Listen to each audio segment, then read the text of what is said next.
So who wants to play a game? I got a fun game that we can play. Let's call it the Kevin Bacon game. 7 degrees of separation, except I don't think we're going to need to go to 7 degrees. Does anyone know who this guy is? Jose Andres, World Central Kitchen, was nominated by Democrats for a Nobel Peace Prize. Look, he is obviously very well known. Oatmeal Brain knows him. He even gave him a double-armed handshake. And then the president even tapped him to lead the President's Council on Sports, Fitness, and Nutrition. This guy must be really important. Oh, I mean, of course, he's friends with Harrison Walls, too. Why wouldn't he be? I mean, looks like he's a celebrity chef to the Democrats. But wait, he's also friends with this guy. Whoa, that's weird. Hold on a second. He's friends with him, too? Wow. What is this guy doing hanging out with this guy in Ukraine? And hanging out with this guy? And hanging out with this guy? And apparently he's hanging out with those two also. Do you think that maybe someone should take a look at that? Oh yeah, let's go to the music. You think that might be worth looking at? Do any of you guys agree that this bears looking into this? Because let's run down the facts here. The guy camped out in one spot for 12 hours. Was he under the pretense that Trump would just show up, or was he willing to wait for days there? Because as far as we know, this golf trip wasn't made public. He's also been arrested 74 times with over 100 charges in Guilford County. That was only between 1996 and 2014. He's been found to have stolen property and, even worse, manufactured weapons of mass destruction. And despite all of this, he still managed to fly around the world. Great job, TSA. I mean, you might ask, what's his job? That's the surprise. He's supposedly unemployed, and yet he had enough money to donate to Democrats. So who's paying this guy off is the question. Isn't all this just way too weird? And again, 12 hours. The Secret Service had 12 whole hours to find this guy, but they were able to see him at the very last minute somehow, which has a lot of guys like Senator Josh Hawley asking a lot of questions that seem to be getting answered by whistleblowers from within the organization. And guys, thank you so much for watching today's video. Thank you for hitting the like button and subscribing. Let's get started. Why wasn't the perimeter of that golf course swept? Why did agents not find a guy who was there for 12 hours before he started pointing a rifle at the former president of the United States? I mean, clearly, we've got some issues here with the Secret Service, and I think it begins at the top. Okay, two things here. Here's the acting Secret Service Director, Ronald Routh. Just yesterday, he was asked the very specific question that you just described there. Watch here. How many times did your agents go around the perimeter and scope out the golf course during the 12 hours that this guy was holed up in the shrubbery? So this was an off-the-record movement. It wasn't a site that was on his scheduled, it wasn't part of his schedule. So there was no posting up of it because he wasn't supposed to have gone there in the first place. What he means to say is zero. But the answer there is 0 times. They didn't do a protective sweep. And when he says that it was off the record, it just means it wasn't publicly available. And one of these reports, I just want to read this for our audience, ask you a very specific question.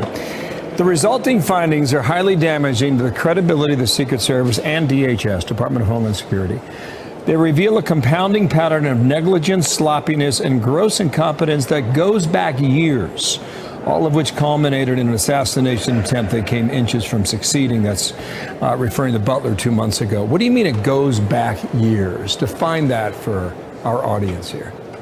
What whistleblowers have told me, Bill, is that over a series of years, Secret Service leadership has steadily reduced the number of agents available in the field. They are now having to rely more on Homeland Security agents who are not trained. One of the whistleblower revelations is that most of the agents in Butler that day in July were not Secret Service, and they weren't trained. They had never done protective work before. Their only training was a webinar, a Zoom call. Hawley claims that these webinars lasted for just 2 hours.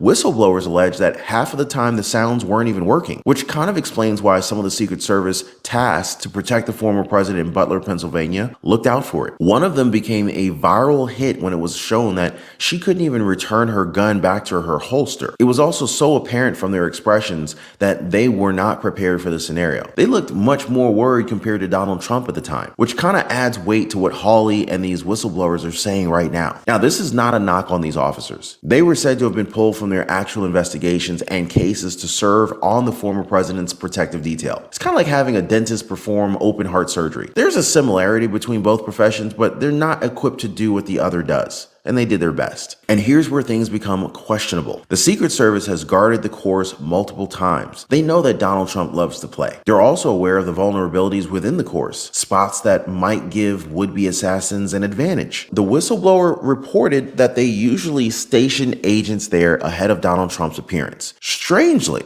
they did not follow protocol this one time. It's also unclear if they swept the perimeter before Trump took the course, which kind of leads me to the connection between this attempt on the former president's life and the first one in Pennsylvania. Agents already saw Routh earlier in the day. The difference was that his firearm wasn't in plain sight at the time. It was laying next to him. Now, it's also surprising to know that the FBI were warned about this guy, but they couldn't be bothered to investigate into him any further. So I worked in the IT field for years, and luckily I happen to work for a company where we do business with a lot of different vendors.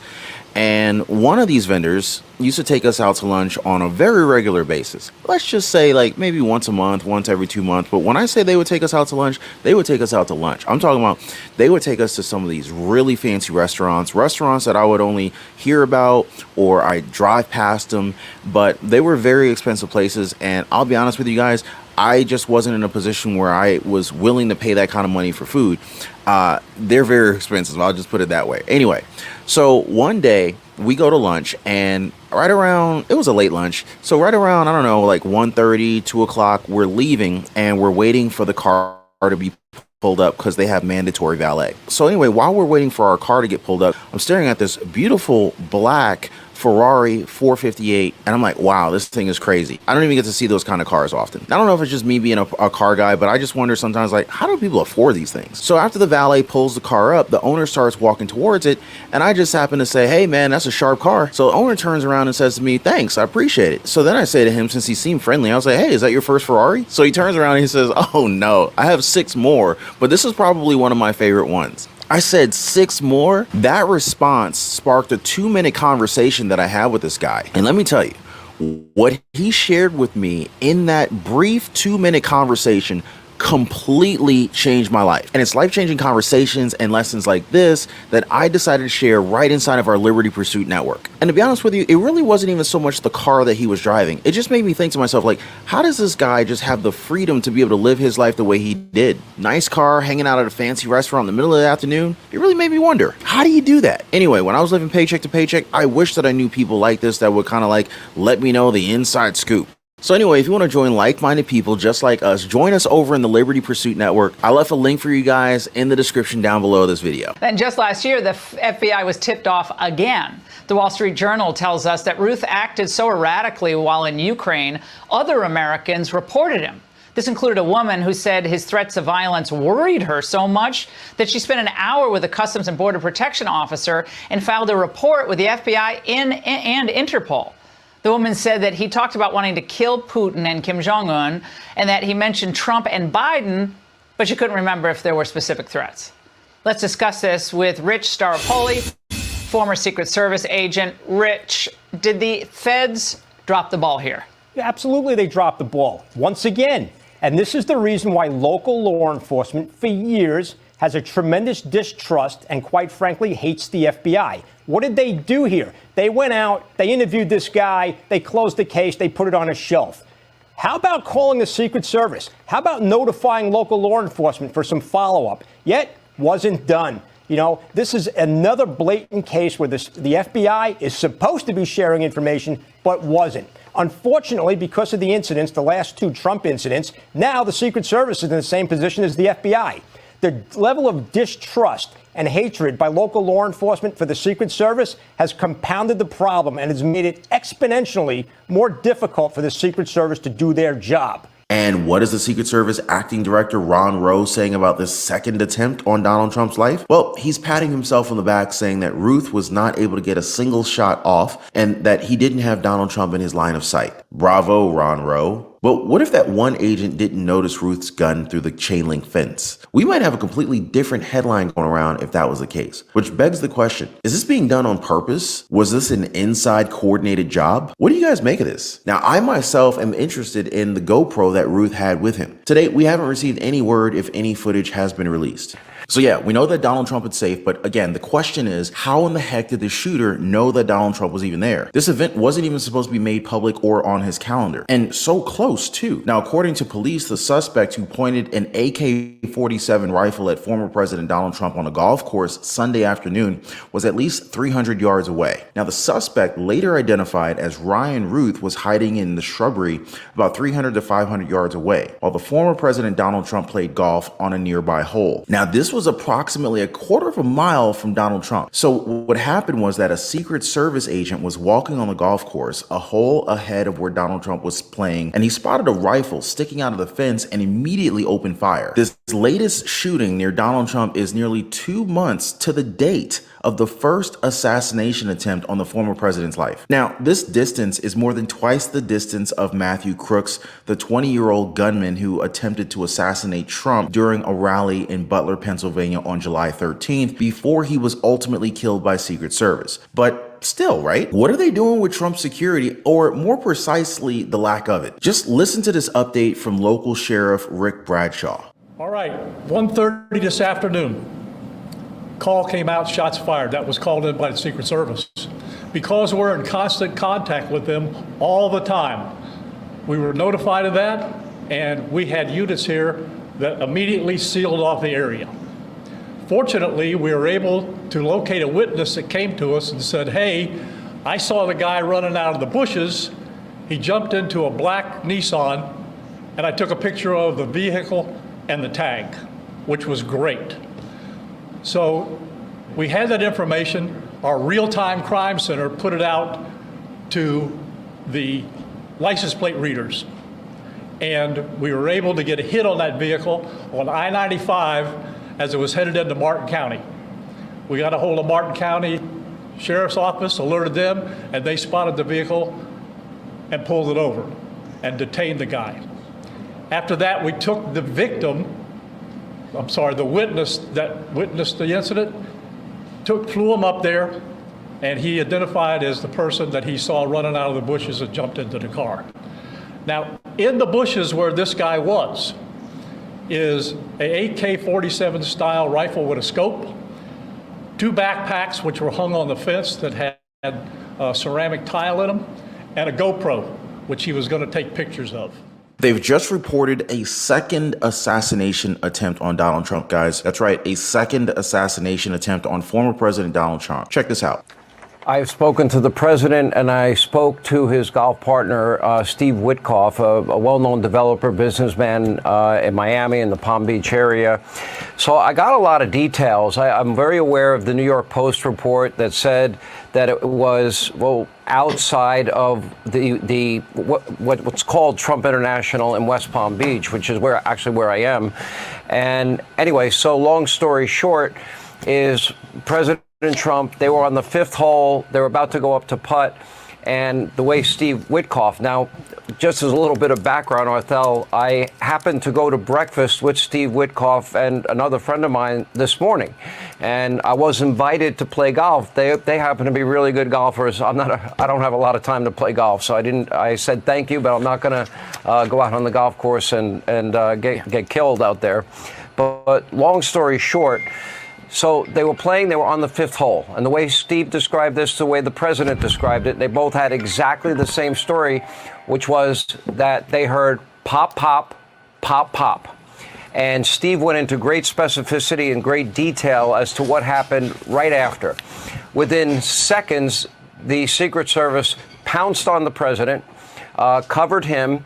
You had snipers with tripods. They knew the direction where the shots had been fired, and they had eyes on the location where the shots have been fired. And I've also heard that it's the FBI investigating this, and a lot of people are asking, seriously, the FBI? Because some critics actually say that it's basically going to be the FBI investigating itself. And how much are you going to bet that this gunman that they caught is going to end up not being able to testify because who knows what might happen? I mean, we all remember what happened to Jeffrey Epstein, right? And again, as Representative Tim Burchett pointed out, there shouldn't have been a way for someone to get this close to Trump. Clearly, we have got to be careful because the power of suggestion is what we're seeing right now. The left is just ramped up their vitriol. You've seen the tweets that they're saying something about they need to learn how to aim better and things like that. Those are the type of things that incite somebody who is on the edge. They know exactly what they're doing. This establishment, the swamp, whatever you want to call it, it's an open sewer. They have thrown down the gauntlet. They know if Donald J. Trump is elected, their days are over. We'll get this country back in order, and they will throw anything and everything at it. The problem is you've got a Secret Service, at least in my opinion, and in the public's eye, that is compromised and that it lacks in leadership. And you've got brave agents on the ground, obviously, one who took that shot. But why in the world would anybody be anywhere near the perimeter of this? This line of sight that we talk about is just beyond me. So we've got to get some answers. I don't think we're going to get them during this administration, but hopefully under the Trump administration, we'll clean this rat's nest out. I mean, we've got to go through these departments like Grant through Richmond, brother. We cannot put up with this anymore. Now, seriously, guys, like the gunman said, we cannot put up with this anymore. But leave it to former President Donald Trump to be the bigger man. Following the second assassination attempt, he reassured his supporters that he was safe and well. He also said in the fundraising email sent out following the shooting that nothing will slow him down and that he will never surrender. Oh, and he also mentioned that he will always love the people for supporting him. Now, like I said, guys, the former president always knows how to be the bigger man, but we the people really need to stand up for him. I mean, think about it. Trump was almost assassinated at one time, and the government isn't even going to allow him to have a bigger security team. So lawmakers, family, and others are reacting to the news. Trump was playing the fifth hole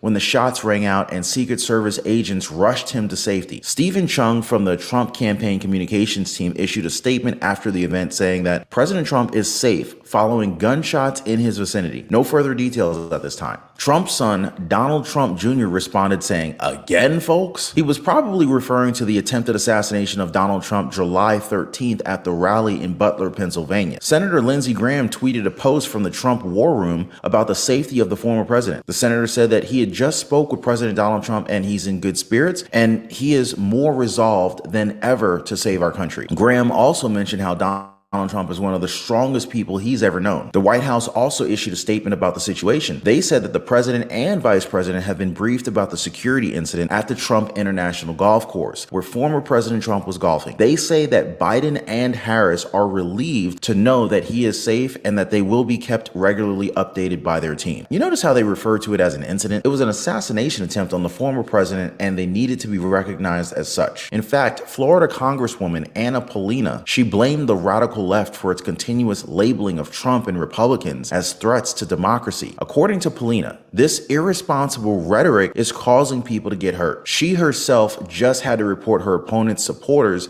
for soliciting strangers to send threatening packages to my home. But apparently she's refused to condemn this and her supporters for doxing Polina. The Congresswoman's call to action: the election is absolutely one of the most important elections in our history. We cannot bow down to intimidation, violence, and persecution. She said that her family is praying for President Trump as he has taken on a monumental task. Florida Senator Rick Scott thanked God that Donald Trump is safe, and he added that he and his wife are grateful to law enforcement who bravely responded. Senate Majority Leader Chuck Schumer said that he had been briefed by the acting director of the Secret Service about the second assassination attempt on Donald Trump. He also said that he applauds the Secret Service for their quick response to ensure former President Trump's safety and that there's no place in the country for political violence of any kind. The perpetrator must be prosecuted to the fullest extent of the law. Okay, but what about the people behind the perpetrator? Two members of the task force on the attempted assassination attempt of Donald Trump, Chairman Mike Kelly and Ranking Member Jason Crow, released a joint statement after the shooting that the FBI is now investigating as a second assassination attempt. They said that the task force is monitoring this attempted assassination of former President Trump in West Palm Beach this afternoon. They also requested a briefing with U.S. Secret Service about what happened and how security responded. They say that they're thankful that the former president was not harmed, but they remain deeply concerned about political violence and condemn it in all forms. Representative Elise Stefanik also released a statement and brings up the very important point. We must ask ourselves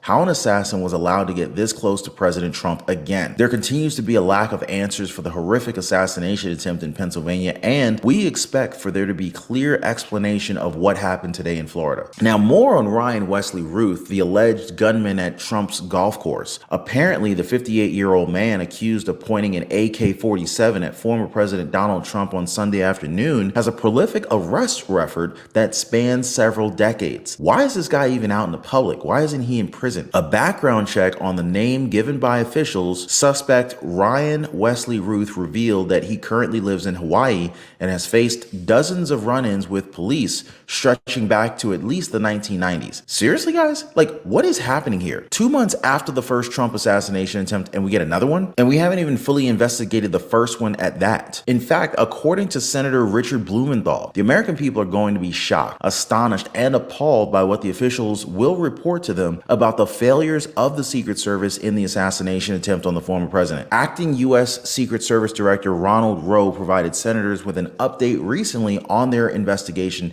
into the failed assassination attempt in a closed-door meeting. But according to Blumenthal, people also ought to be appalled and astonished by the failure of the Department of Homeland Security to be more forthcoming, to be as candid and frank as it should be to them in terms of providing information. Now, before they tell us how we're supposed to feel, why don't they actually give us the information first? Because you see, Blumenthal, he didn't go into specifics about what he learned from the meeting. Instead, Senator Gary Peters promised that it will be coming out shortly, and it'll only be an interim report because there's a lot more information that they need to find. They're also hoping that once the report comes out, they can get the additional information necessary to have a complete report of what happened, as well as steps of what needs to be done in the future to make sure that this never happens. Well, I mean, since we're already talking about a second assassination attempt already, it might actually be too late. But let me tell you guys, there had better be some heads rolling after this one. So far, Assistant Director Michael Platty, the agency's Office of Protective Operations, who led the section in control of planning for protection for Trump, President Joe Biden, Vice President Kamala Harris, Ohio Senator J.D. Vance, and others, just ended his tenure recently with his 27th anniversary with the agency. The Secret Service said Platty wasn't asked to retire or resign, though sources involved at the highest levels of the internal investigation shared that he was actually encouraged to retire early. So yeah, it kind of looks like they're firing people for this behind closed doors. Now, speaking of which, an ABC whistleblower is claiming that they have secret recordings that will prove that the debate was rigged against Donald Trump. There's still some time before the 2024 presidential election, and we're already seeing possible evidence of election interference. Make sure you guys watch that video right after this one. As always, appreciate you guys hitting the like button and subscribing. I'll see y'all next time.